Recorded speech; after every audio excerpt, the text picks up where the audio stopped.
Bienvenue dans ce nouvel épisode de notre série consacrée à Express 4. Il s'agira du quatrième épisode consacré à Mongoose, où aujourd'hui il sera question du D de CRUD, donc delete, pour la suppression de données qui sont déjà en base. Alors, on pense bien à lancer d'abord le service MongoD, puisque sans ça, au moment de lancer notre application Node ou plutôt Express, vous aurez un échec de connexion. On vérifie. Le service est lancé et écoute bien sur le port 27017. Ensuite, dans notre sandbox, on va, comme d'habitude, sur BFS pour blog from scratch.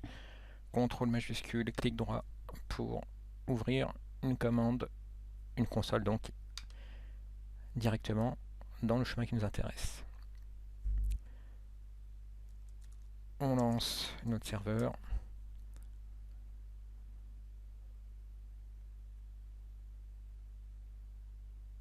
Voilà, qui écoute sur le port 3000.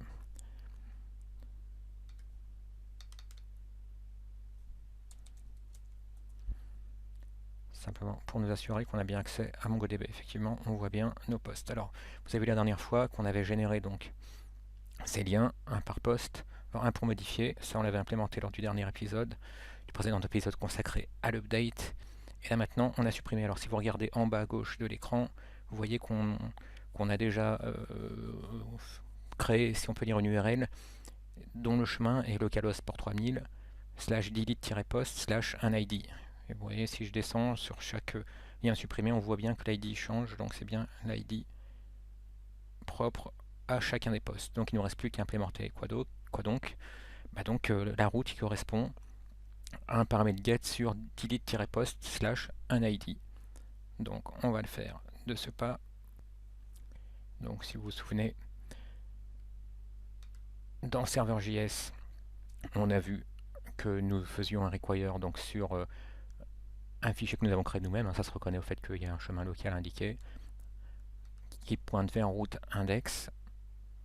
Donc on va dans route index, et dans route index, on voit donc qu'il n'y a pas de chemin correspondant à un get vers, alors que je me souvienne de l'adresse, vers delete-post. Et bien on va le créer immédiatement.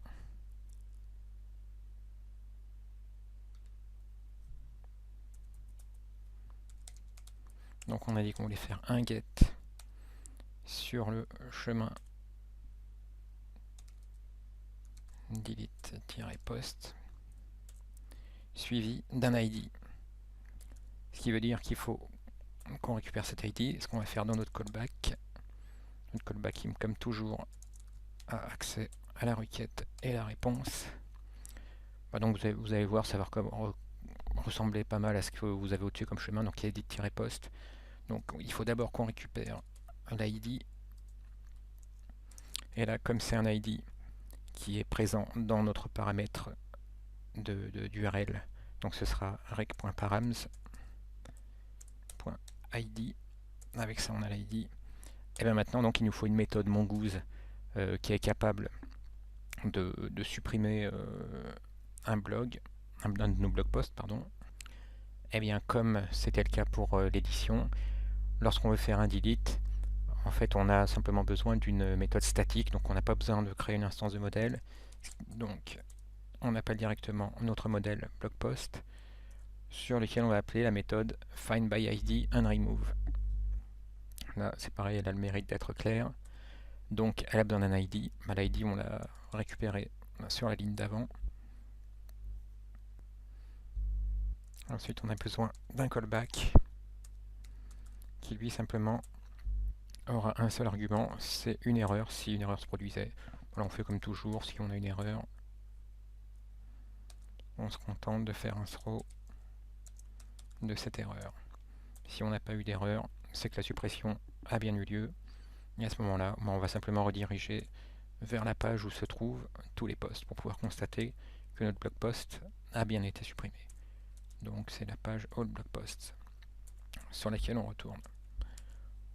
On sauvegarde, on relance le serveur car on a fait une modification dans un fichier .js. On retourne sur tous les postes, enfin on rafraîchit avec un CTRL F5 pour être sûr. Et là, ah bon, on va en supprimer un. Allez, on va supprimer tiens, ceux qui doublonnent. Celui-ci. Voilà. Vous vous rendez compte qu'on n'a plus qu'un seul à 17h49 et on le supprime. Il a disparu également. Donc vous avez vu, pour la suppression, c'est bon, finalement c'était la fonctionnalité la plus simple à implémenter. Donc, si on récapitule, la chose à faire, c'était tout simplement de récupérer le paramètre, et puis ensuite d'utiliser la méthode statique, on pourrait dire, parce qu'on l'appelle directement sur le modèle find by ID and remove, et ensuite faire une redirection. Voilà, c'était la partie la plus simple. Et donc maintenant, la boucle est bouclée, vous savez faire du CRUD en vous servant de Mongoose. Merci d'avoir suivi cette vidéo, et à bientôt.